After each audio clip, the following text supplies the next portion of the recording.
The qalb, the heart center, is the first great doorway. This is not the physical heart. It is the place inside you that turns. The word qalb itself means something that flips and changes. One moment you feel close to God. The next moment you feel distant. One day prayer feels alive. Another day it feels dry. You know this place already. When the qalb begins to wake, life stops feeling flat. Small things start carrying meaning. A verse touches you deeply. A sunset feels like a message. An act of kindness stays with you for days. The heart begins to see. This is not magic. Ibn Arabi treats these centers as modes of awareness. They change how you receive reality. The world remains the same. Your ability to perceive it changes. A person living mainly in the qalb feels pulled in two directions. Part of them wants God. Part of them still wants the world to satisfy them completely. Both voices live together. Sometimes they feel hope, sometimes fear, sometimes certainty, sometimes I doubt. The movement never seems to stop.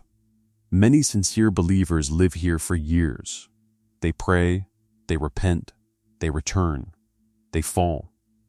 Then they return again. The trap appears noble.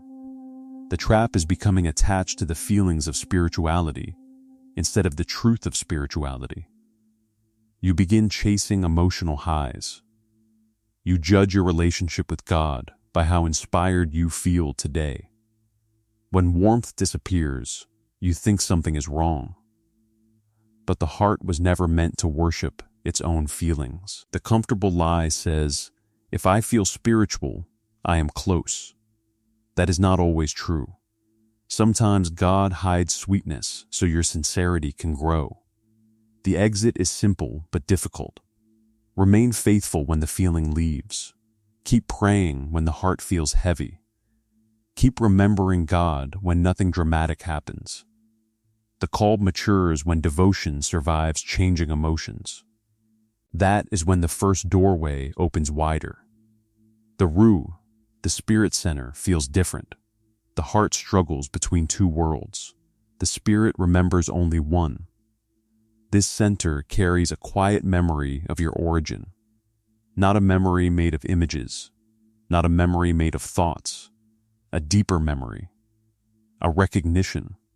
Something inside you knows you belong to God before you understand it with words. When the ruh becomes active, worship changes. You stop asking only for things. You begin wanting nearness itself. Prayer becomes less like a transaction. It becomes a meeting. Silence becomes easier. Solitude becomes richer. You find yourself drawn toward remembrance without forcing it. Many people touch this state briefly. Then they lose it. Not because it vanished. Because the noise of life became louder. The person who lives from the ruh often appears calm.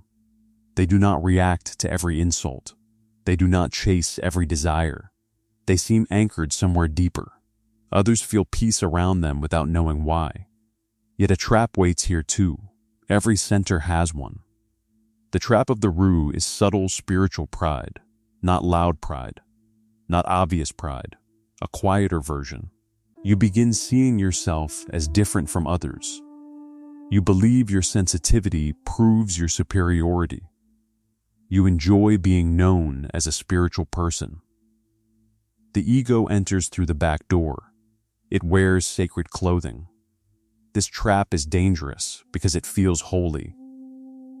The comfortable lie says, I have gone farther than most people. The moment you believe that, the journey slows. Ibn Arabi repeatedly points toward humility because every opening comes from God. None of it belongs to you. The exit requires gratitude without ownership. You receive the gift. You do not claim it. You witness the light.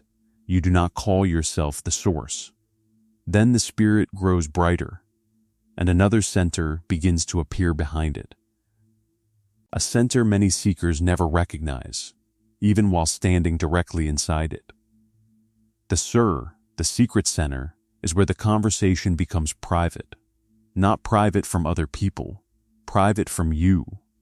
At least from the version of you that talks all day, plans all day, and explains everything. The word sir means secret. It points to a place within you that cannot be reached by ordinary thinking. The heart feels. The spirit remembers. The secret center witnesses. When this center begins to open, something strange happens. You stop needing constant explanations. Questions still exist, but they lose their power to disturb you. You begin trusting what you cannot yet fully understand. Many people spend years trying to force spiritual growth through analysis. They want every mystery solved. Every experience is defined. Every doubt was removed. The Sir moves differently. It knows that some truths can only be known by becoming them, not by discussing them. A person living from the Sir often becomes quieter, not because they have less to say, because they see how little words can hold. You may notice this in prayer. The need to perform disappears. The need to appear devoted disappears. Even the need to feel devoted begins to fade. Something deeper takes over. You stand before God because you belong there. Nothing more, nothing less. This is why many saints speak less as they mature, not because they know less, because they know more than language can carry. Yet a trap waits here too. The trap is attachment to hidden experiences. Visions, dreams, strange states, inner openings, moments of deep presence. The seeker becomes fascinated by the scenery. They forget the destination. Some people become collectors of spiritual experiences. They speak endlessly about signs and wonders, but they stop changing. Their character remains untouched. Their pride remains alive. Their anger remains sharp. Their selfishness remains hidden. The comfortable lie says, because I experienced something rare, I must be advancing. Not necessarily. An experience can be a gift or a test. The exit comes through detachment. Receive the experience. Thank God for it. Then let it go. Do not build your identity around it. Do not worship the memory of yesterday's opening. Seek God, not the experiences that sometimes accompany Him. Then the secret center deepens, and another layer begins to reveal itself. A layer so subtle that many people spend their entire lives looking through it without noticing it exists. The Kafi, the hidden center, lives beneath what you call you. This is where the teaching becomes uncomfortable. Most people think they know why they do things. They usually do not. The hidden center exposes motives, real motives. Not the story you tell others, not even the story you tell yourself. The truth beneath both. You give charity. Why? You help someone. Why? You seek knowledge. Why? You pray longer. Why? At the level of Kafi, these questions become impossible to avoid. This center acts like a mirror that refuses to flatter. It shows the hidden roots beneath every action. Many seekers discover something painful here. The ego survives in places they thought were pure. Recognition, status, control, the desire to be admired, the desire to be seen as humble. Even humility can become vanity. The hidden center reveals these layers one by one, not to shame you, to free you. Because what remains hidden continues to rule you. What becomes visible can be surrendered. A person entering Kafi often experiences a strange kind of grief. Old identities begin falling apart. The image they had of themselves starts cracking. This can feel frightening. The self loves certainty, even false certainty. Yet this breaking serves a purpose. A cleaner intention begins emerging. Actions become simpler. Speech becomes simpler. The need to impress weakens. The need to control weakens. Something honest starts growing. This is why truly mature people often appear ordinary. They are no longer trying to appear extraordinary. The trap here is subtle despair. You discover hidden flaws. Then you become obsessed with them. You see pride everywhere. You see weakness everywhere. You begin measuring every thought, every motive, every action. Soon the spiritual path becomes self-obsession. The comfortable lie says, if I can purify myself completely, then I will be worthy. But purity is not achieved through endless self-inspection. Purity comes through surrender. The exit requires mercy. You acknowledge what you find. You repent. Then you keep moving. You do not build a home inside your imperfections. You offer them to God. This creates a profound shift. The seekers stop staring at themselves. They begin looking through themselves. And beyond this hidden center waits the deepest center of all. The place Ibn Arabi points toward when speaking about the mystery of human completion itself. The akfa, the most hidden center, stands beyond everything you normally call yourself. This is the deepest point in the map. Not because it is far away, because it is covered, layer after layer. Desire covers it, fear covers it, pride covers it, memory covers it, even spiritual identity covers it. The akfa remains hidden beneath them all. Most people spend their lives building a stronger self. This center reveals something different. The deepest journey is not self-construction. It is self-transparency. You stop becoming the center of your own story. God becomes the center. This sounds simple. It is not. The ego can survive almost anything. It can survive success. It can survive failure. It can survive worship. It can even survive spiritual awakening. The akfa exposes the final attachment, the attachment to being the doer, the attachment to claiming ownership, the attachment to saying, my knowledge, my devotion, my journey. At this level, a person begins to see everything as a gift, every breath, every insight, every act of worship, every moment of guidance. Nothing feels self-created, everything feels received. This does not make a person passive, it makes them deeply alive. They still act, they still work, they still struggle. But ownership softens. Gratitude expands. Life becomes lighter, not because life becomes easy, because the burden of self-importance becomes smaller. This center cannot be described fully. Words reach its edge, then stop. That is why many masters speak through symbols when discussing it. Language begins failing. Direct experience takes over. A person living from the akfa does not need others to know it. They do not advertise their state. They do not perform wisdom. They do not cultivate an image. Their presence teaches before their speech does. People feel seen around them, not judged, not managed. Seen, their worship becomes natural. Their kindness becomes natural. Their humility becomes natural. Not because they worked hard to appear that way, because they stopped protecting a false center. The trap here is the final and most dangerous illusion. The belief that you have arrived. The belief that the journey is complete. The belief that there is nothing more to surrender. The comfortable lie says, now I understand. But every true opening reveals a greater horizon. Every genuine unveiling reveals a deeper mystery. The greatest knowers remain the most humble, not because they know less, because they see how endless the reality of God truly is. The exit is perpetual humility, wonder without ownership, knowledge without arrogance, nearness without claims. This is why Ibn Arabi's map does not end with achievement. It ends with openness.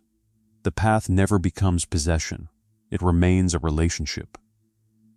Now step back and look at the entire map. The qalb, the heart center, teaches stability beyond emotions. The ruh, the spirit center, teaches remembrance beyond desire. The sir, the secret center, teaches trust beyond explanation. The khafi, the hidden center, teaches sincerity beyond appearance. The akfa, the most hidden center, teaches surrender beyond self. Notice something important. These are not 5 rooms in a building. You do not leave one forever and enter another forever. They remain present together. The map is alive. Some days your heart dominates. Some days your spirit shines. Some days hidden motives appear. Some days surrender becomes easier. Growth is not a staircase. It is deepening, like moving further into an ocean. The surface still exists, but you no longer live only there. This understanding changes how you view spiritual people. The mature person is not someone without struggle. The mature person sees struggle differently. They do not panic when weakness appears. They do not worship their strengths. They keep returning. Again, and again, and again. That return itself becomes a sign that the deeper centers are awakened. And here is the most surprising part of Ibn Arabi's map. The goal is not extraordinary experiences. The goal is transformation. The proof of awakening is not what you see during prayer. The proof is who you become after prayer. The proof is not visions. The proof is mercy, not states. Character, not excitement. Steadiness, not spiritual performance. Sincere presence. This changes everything because it gives you a way to recognize real growth, not by measuring feelings, not by collecting experiences, not by comparing yourself with others, but by observing what becomes easier. Does gratitude come easier? Does forgiveness come easier? Does honesty come easier? Does remembrance come easier? Does surrender come easier? These are signs the centers are opening. These are signs the map is becoming real. And once you know these signs, you can no longer hide from a deeper question. Where are you actually living right now? Picture someone who has lived with this map for years. They enter a room and do not need attention. They listen more than they speak. When they speak, people feel calmer. Not because every word sounds wise, because nothing in them is trying to win. They pray whether they feel inspired or not. They give whether they are noticed or not. They help whether they receive thanks or not. Their actions no longer depend on applause. This person still feels pain. They still face loss. They still make mistakes. But suffering does not make them bitter. Success does not make them proud. Failure does not make them collapse. Their center sits deeper than circumstances. When others insult them, they examine themselves before reacting. When others praise them, they thank God before believing it. When confusion comes, they do not rush. When clarity comes, they do not boast. They move with a quiet strength. Not dramatic, not loud. Reliable, you trust them. Children trust them. Strangers trust them. The weak feel safe around them. The wounded feel understood around them. This is not because they mastered techniques. It is because the false self no longer occupies the throne. The deeper centers guide their life. That is the aspiration hidden inside Ibn Arabi's map. Not mystical status. Beautiful character. Not a spiritual celebrity. Spiritual maturity. Do not answer quickly. Answer honestly. The value of a map depends on knowing where you stand. If your spiritual life rises and falls with your emotions, the qalb, the heart center, may still be leading you. If you often seek closeness to God more than worldly rewards, the ruh, the spirit center, may be growing stronger. If you find yourself becoming comfortable with mystery instead of demanding constant answers, the sur, the secret center, may be opening. If hidden motives have become impossible to ignore, and you keep discovering deeper layers beneath your actions, the kafi, the hidden center, may be active. If gratitude feels more natural than ownership, and you increasingly see everything as gift, the akfa, the most hidden center may be appearing. Ask yourself another question. What hurts you most? Criticism? Being ignored? Not getting your way? Losing control? Not being admired? Your strongest reaction often reveals where attachment still lives. That attachment points toward the next lesson waiting for you. Notice what dominates your prayers. Do you mostly ask? Do you mostly seek comfort? Do you mostly seek understanding? Do you mostly seek sincerity, or do you simply seek God? The answer matters, not because one answer makes you better, because it reveals your current location. Look at your private life. Who are you when nobody sees? That question reaches deeper than almost any spiritual test. Many people appear advanced in public. Very few remain sincere in secret. The hidden centers reveal themselves there. Pay attention to what repeats. The same fear, the same desire, the same wound, the same temptation. Repeated patterns often guard the doorway to the next opening. Finally, ask yourself this. If every spiritual experience disappeared tomorrow, would you still continue? Would you still pray? Would you still remember God? Would you still seek the truth? Your answer reveals more than years of study. It reveals what you truly love. And what you truly love shapes the entire journey. The answer to these questions points toward a practice so simple that many people overlook it. Yet it is one of the most powerful ways to begin moving through these centers deliberately, rather than accidentally. Ibn Arabi's map begins to change your life when you stop treating it as information. It must become an observation. Tonight, sit quietly for 10 minutes after prayer. Do not ask for visions. Do not chase feelings. Simply watch. Notice what fills your attention when the words of prayer end. Does your mind run toward praise, toward fear, toward comfort, toward control, toward God? Do not judge what you find. Just notice it. The hidden centers reveal themselves through honest observation. Many people never see them because they never stop long enough to look. The second practice is muraqabah, watchful awareness. Choose one ordinary moment each day. Walking, driving, eating, waiting during that moment. Remember that God sees you now, not later, not after you improve. Now hold that awareness for a few minutes. The purpose is not tension. The purpose is presence. Over time, this simple practice begins moving attention from the surface self toward deeper centers. The third practice is intention review. Before sleeping, ask one question. What did I truly seek today? Not what you do. What did you seek? Approval? Recognition? Security? Love? Control? God? Write the answer. One sentence is enough. Patterns will appear. When patterns appear, hidden motives become visible. When motives become visible, they can be purified. That is how the journey advances, not through force, through honesty. The deepest lesson in this map is not about discovering secret centers. It is about discovering your proper place. Modern life teaches you to become the center of everything. Your desires, your image, your success, your story, your importance.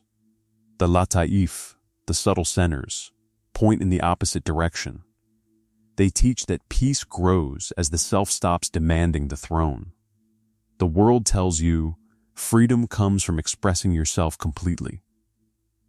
This map suggests something more challenging. Freedom comes from seeing clearly what is not truly you. The fear, the pride, the masks, the endless need to be validated. As those layers loosen, something brighter emerges. Not a new identity, a truer one. The goal was never self-glorification. The goal was remembrance. The goal was never to become extraordinary. The goal was to become sincere. And sincerity changes more than your inner life. A sincere person becomes a mercy to others. Their family feels it. Their friends feel it. Their community feels it. Their presence reduces fear. Their actions reduce harm. Their character points beyond themselves. That is why this journey matters. Not because it makes you special, because it makes you useful. The highest centers do not produce spiritual celebrities. They produce servants. People who carry light without claiming ownership of it. People who give without keeping score. People who remember the source while the world forgets. So be honest with yourself. Which of the 5 centers do you recognize most strongly in your life right now? And what hidden attachment do you think is keeping you there? Share it below.